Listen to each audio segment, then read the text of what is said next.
అసలు నేను చేసేది కరెక్టేనా ఇట్లా? అయినా మా అక్కుండంగా నేను ఎందుకు ఇట్లా చేస్తున్నా? ఇలా పొద్దు పొద్దుగానే ఏ లొల్లి లేకుండా సపరేట్ కూర్చుంది, ఏమో బాగా ఆలోచిస్తుంది. ఏం అర్థం కావట్లేదు. ఏమైందే ఇలా ఎట్లా స్విచ్ పెట్టాలని ఆలోచిస్తున్నావా? ఇక ఎప్పుడు నాకు అదే పని, ఇక వేరే ఆలోచన ఉండదా? ఎప్పుడు లొల్లి పెట్టుకోవాలి, ఎప్పుడు నిన్ను కొట్టాలనే ఉంటదా? ఏమో చెల్లె నిన్ను నమ్మరాదు. నిన్ను నమ్ము అని కూడా నేను ఎప్పుడు అంటలేను. తల రాపితేనే బొడిసత్తది అంటారు పెద్దోళ్ళు. అదే ఆలోచించుతున్నా. ఎప్పుడు నువ్వు అనుకున్నట్టుండది, నాలో కూడా మార్పు అనేది అత్తది. ఇంత మంచిగా మాట్లాడే బుద్ధి నీకెప్పుడు వచ్చే చెల్లె? అబ్బో, అది మీరు అన్నప్పుడు రాదు, టైం వచ్చినప్పుడు మాత్రమే అత్తది. ఓహో, ఇప్పుడు నీకు బుద్ధి వచ్చింది కాబట్టే అంటున్నావా అని చెల్లె? అంత సీన్ లేదు. దొరికితే బతుకుదామని భలే యుత్తవేందాక నేను ఇంతంత బాధపడకుండా కూర్చున్నా లేదో కథం.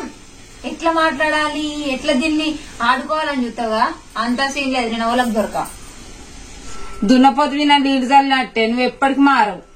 నాకు ఒక ముచ్చటర్థం కాదు. మారాలే మారాలే, అట్లుండాలి ఇట్లుండాలని పదే పదే చెప్తావు. అసలు దేనికి మారాలి? పొద్దుగా లేచి బ్రష్ చేసి స్నానం చేసి ఆ కుక్కలే బువ్వ తిని ఆ కాలేజ్ పోతా. ఆ కాలేజ్ కూడా ఆ సార్లు మెడలు చెప్పేటి ఆ తలకాయలు పెట్టుకొని ఇంటికి వచ్చి మళ్ళీ ఇంటికి వచ్చినాక కూడా అదే బుక్కులు పట్టుకొని చదువుకుంటాను. ఇవన్నీ చేస్తాను. ఇంకేం మారాలి? ఓహో, మారుడంటే అదనుకుంటున్నావు చెల్లె. అది కాదు, నీ పర్సనల్ లైఫ్ లో అవ్వ పాప ఎంత బాధపడుతుండ్రు, నేనెంత బాధపడుతున్నా, నీ లైఫ్ మంచిగా ఉండాలని మేము అనుకుంటున్నాం. నువ్వు కూడా కొంచెం మారాలి చెల్లె. నేను ఇప్పుడు నీకు మారడే కావాలి కదా అక్క. సరే మారతా. ఇప్పుడే పోయి బుడ్రకాయ వేషం వేసుకొని వస్తా. ఇవ్వే ఈ మాటలే తగ్గించుకో. ఏచి తగ్గించుకుంటే మరి మాట్లాడలే మాట్లాడతారు, మాట్లాడితేనే కదా మారుతారు. నేను ఇవ్వరాక మంచిగా ఉండాలి, మంచిగా చూసుకోవాలి, మా అవ్వ బాబుని మంచిగా చూసుకోవాలి, మా అక్క లగ్గంలా ఎట్లా తయారు కావాలని మంచి మంచిగా ఆలోచించిన. అదంతా పోగొట్టిన వచ్చి మారనే మారా. చెరువు దాకా గుర్రాన్ని తీసుకపోయి దానికి దూపైతే నీళ్ళు అవుతుంది. అది నేను తాగండి తాగుతుందా? నువ్వు కూడా అసలు దాన్ని పో. అవునుల్లా చెప్తే చిన్న పోరు గింత నన్నింటలేక ఏమైనా పెద్ద పోరుకి మర్రబడబట్టి మొదటి సంధి లేని భయం, చిన్నప్పటి సంధి లేపే భయం ఇప్పుడు పెద్ద ఎరిగినాక వస్తుందా? భయంగానే ఉంచుకోకపోతుంది. చిన్నప్పుడు చిన్న పెద్ద ఎరిగినాక బుద్ధి వస్తుంది, జ్ఞానం వస్తుంది అనుకున్నా. గిట్లా అనుకున్నా. నేనేం చేయాలి? ఆడిపోలే మగోడు అయితేనే భయం చెప్పదు. ఆ పెద్దవానికే కొట్ట వాటే మర్రబడబట్టే నేను ఓనాడు నేను వచ్చే వరకు పెద్ద పోరి అంగబెట్టి కూతాంది. ఆడిపోలే కదా. రేపు తండ్రి ఎట్లా, తండ్రి భయం కొడుకైతేనో తండ్రి భయం ఉంటది, కానీ బిడ్డ ఆడినో తల్లికి భయపడన్నాట, కొడుకైతేనో తండ్రికి భయపడన్నాట. నేనేం చేయాలి? కొడితేనేమో నలుగురికి వెళ్ళేమా, పెద్ద పెరిగినాక కొడితే ఏమనుకుంటారు నలుగురు? కొడితే అదే భయం. చిన్నప్పుడే భయంగా ఉంచుకోవాలి, కొడితే ముద్ద అవుతారు. దాని ఎత్తు పెరిగి దాని అంతా నేనేం చేయాలి? ఎప్పుడు ఫోన్లతోటి ఆట ఆవిడా, ఫోన్లు పట్టుకొని తిరుగుడాయి. అది చెప్తుంటదా? నేను చెప్తుంటదా? అయితే అంతే, దానికే అర్థం అవుతుంది. మా అవ్వ చెప్పింది ఏంది, మా బాబు చెప్పింది ఏంది అన్నది దాని తర్వాత అర్థమైంది. దానికి అర్థమైతుంది అనుకున్న కొద్దీ ఇంకింత అదే అవుతుంది, కానీ కిందకైతే దిగుతలేదు. కొడదాండు నా ఎత్తు పొల్లే ఆడిపోలే. రేపు నలుగురు చూస్తే నాలుగు రకాలు అనుకుంటారు. నువ్వు తల్లి కన్నదాని, నువ్వు ఆడిపోల్ల కన్నా నువ్వు తల్లి భయం చెప్పాలి. నేను చెప్తే విన్నాక నీ దాకా వస్తుందా ఈ ముచ్చట? నువ్వు ఇట్లా వాడితే నేను పిలిచి అడిగితే మనసు సెంచరీలో కొట్టుకొని అని చేసుకుంటుందేమో. ఆడిపోలే మగపోడు అయితే నాలుగు చంపుతుంది, కానీ ఆడపిల్లను కన్న తండ్రి కొడితే ఎట్లుంటది? కొట్టుడేందుకు తిట్టుడేందుకు? ప్రేమ కొద్ది చెప్తున్నాము తినని లేకుంటే లేదు. అందుకు మనం ఏం చేద్దాం? తల్లిదండ్రులు చెప్తే ఇన్ని రోజులే అయ్యాల రేపు. అట్లా అని మన బిడ్డను మనమే జడగొట్టుకున్నావా? తాయిదాకా చూసుకుంటుంటావు. మంచి కూర్చుండే పెట్టుకొని ఒకసారి అయితే అడుగు నువ్వు. అదే మరి కొంచెం కూర్చుండబెట్టి అడుగుతున్నారు. ఏమంటదో పెద్దదేమో గట్లనే బట్టి, ఇదేమో గిట్ల ఫోన్లు పట్టుకొని తిరగబట్టి తాత్పరంగానే కొంచెం ఆయనకి అడుగుతా. ఏం ఫోన్ ఇస్తుడు వారే ఫోన్ కాకి తగ్గుతుంది చెప్పనా? నీ అవ్వ నేనే వస్తున్నా, మా ఫ్రెండ్ మెసేజ్ అయితే చూస్తాను. అని నీ దోస్తులు ఊకే మెసేజ్ చేస్తారా?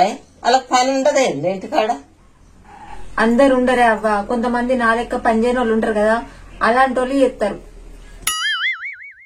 ఏది ఫోన్ ఇటీ? ఏ దోస్తు మాట్లాడుతుందో చూస్తా నేను. ఇటీ ఈ మెసేజ్లు నీకేం అర్థమైతే అవ్వ? నువ్వేమైనా చదువుకున్నావా?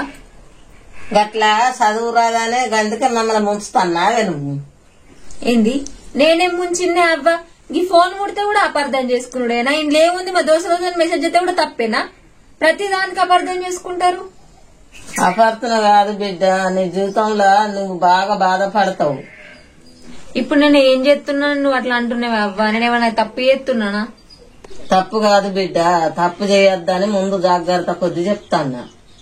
నువ్వెందుకు అట్లా బాధపడుతున్నావో నాకు అర్థమైంది అవ్వ. కాకపోతే నేను ఏ తప్పు చేయను, నువ్వు అట్లా భయపడకు. నువ్వు మంచిగా ఉన్నా గానీ బయట వాళ్ళు మంచిగా ఉండరు బిడ్డ, అందుకే చెప్తాన్నా.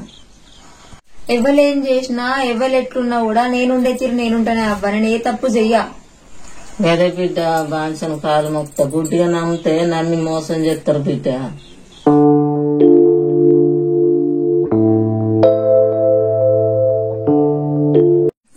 ఆయన చెల్లెని పిలుచుకొని బాగుముతులు పెట్టి ఏంటి? గదే బిడ్డ, చెప్పు తింటలేపాయ పిస పిస తిరగబట్టే పిస పిస చేయబట్టి అదే ఫోన్లు వద్దంటే ఫోన్లు పట్టుకుని అదే తిరుగుడు తిరగబట్టే. అది నేను చెప్తానే ఇంటలేపాయ, నువ్వు చెప్తే ఇంటదా అనవ్వ? చెప్పనైతే చెప్పిన బిడ్డ, ఇంటినని లేకుంటలేదు దాని ఇష్టం. ఏమో అవ్వ అప్పుడు బాగా ఇలా కూర్చుండి మస్తు ఆలోచించుడు. ఏం ఆలోచించింది మరి? నువ్వు గిట్టమన్నా అడిగినావా? నేనేం అడుగుతానే అవ్వ? అది నేనేమన్నా అడుగుతూ ఊకుంటదా? పొట్టు పొట్టు లొల్లి పెడుతుంది. మంచి బుద్ధికి రావన్నా అని కాలేజీకి పంపిస్తాన్నా. ఇక మరి ఏం చేయాలి బిడ్డ? చదువుకుంటుందో ఏం చెప్తాను. నేను చెప్పలేదా అనవ్వ? 10వ తరగతి చదివినాక బంద్ చేద్దాం అవ్వ అంటే ఈయన పోతిని. కాలేజ్ కానీ పోబట్టే వచ్చి పోను అని 24 గంటలు ఫోన్ పట్టబట్టే నేను చెప్పిన ఇంటలేపాయి, మీరు చెప్పిన ఇంటలేపాయి. అది ఏం చెప్తుంది అన్నది మనకేమో ఏం తెలుపుతలేపాయి. ఇక దాని ఇష్టం. ఇక మనం చెప్పే తీరు చెప్తున్నాం బిడ్డ, దాని ఇష్టం. ఇక దాని లైఫ్ అది చూసుకోవాలి. అదేనా అవ్వ, నన్ను చదివించకుండా దాన్ని చదివించిరంటే అయ్యో దానికి ఇంత ఏమన్నా జాబ్ వస్తుంది, మా చెల్లె మంచి పొజిషన్ ఉంటది అని మనం అనుకుంటే అది ఎప్పుడు తింటుందో ఎప్పుడు అంటుందో ఆ ఫోన్ అని 24 గంటలు ఫోన్ అని పట్టుకొని ఉండవంటే ఇక దాన్ని ఇట్ట ఉన్నట్టు చేసుకున్నావా? మీరు కూడా వర్రకు, బాపు కూడా చెప్పు, బాపు నొర్రకు అని నువ్వు వర్రకు అను, దాన్ని ఇట్ట ఉన్నట్టు చేయని నువ్వేదానికి. ఇక మనకంటూ మనకు తీపి కదా బిడ్డ, మనం చేదనుకుంటాం, ఎప్పటికి తీపి అనుకుంటాం. నువ్వు బాధపడక అవ్వ, బాపును కూడా బాపుకు ఏ విషయం కూడా చెప్పకు, నువ్వు బాధపడకు, ఏం కాదు, ఎట్లా జరిగేది ఉంటే గట్ట జరుగుతుంది. మరి ఏం చెప్తాను? ఇక అంతే బిడ్డ, ఆ దేవుని మీద బరువు భారం వేసుకొని ఉంటుండే, అంతకు తప్పించేది లేదు.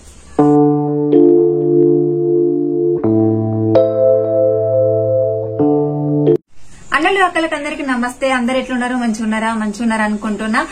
చూసిరు కదా వీడియో, ఎట్లా అనిపించింది? మంచిగా ఉందని నేను అనుకుంటున్నా. చాలా రోజులు అవుతుంది వీడియోస్ చాలా లేట్ అవుతున్నాయి. వీడియో ముందు కూడా రాలేకపోతున్నా. సో కొన్ని సిచ్యువేషన్స్ వల్ల నేను వీడియోస్ పెట్టలేకపోతున్నా. సో సారీ, వీళ్ళని తొందరగా పెడతా, ప్రతిసారి ఇదే రీజన్ చెప్తా. బట్ నా సిచ్యువేషన్ వేరు పర్సనల్ గా. సో ఎందుకంటే ఇంట్లో ఫ్యామిలీ అన్ని ఉంటాయి కాబట్టి చూసుకోవాలి. వీడియో అయితే మీకు నచ్చింది అనుకుంటున్నా. సో ఉన్నంతలా మిమ్మల్ని అయితే ఎంటర్టైన్ చేయడానికి, మంచి మంచి మెసేజ్ ఇవ్వడానికి ట్రై చేస్తూనే ఉంటా. అంతవరకు మీ Janamma. Thank you so much. ఈ వీడియో కనుక మీకు నచ్చినట్లయితే like, share, subscribe and comment. మన జానమడల్ బ్లాగ్స్ అయితే అసలు మర్చిపోకూరని. ఏమన్నా మిస్టేక్స్ ఉంటే క్షమించండి. ఏమన్నా సజెషన్స్ ఇవ్వాలి అనుకుంటే కామెంట్ రూపంలో కామెంట్ చేయండి. ఇది నా ఓన్ కంటెంట్, ఎవరిని అయితే నేను కించపరిచి చేయలేదు. ఇంకొకటి ఏంటంటే ఇంట్లో ఏదన్నా కొట్లాడుకోవడం అది ఏమన్నా ఉన్నా కూడా అది జస్ట్ రియాలిటీ, అదేంటి మన ఇంట్లో జరిగే సిచ్యువేషన్స్ మాత్రమే మీ ముందుకు తీసుకురావడం జరుగుతుంది. థ్యాంక్ యూ సో మచ్ అన్నది.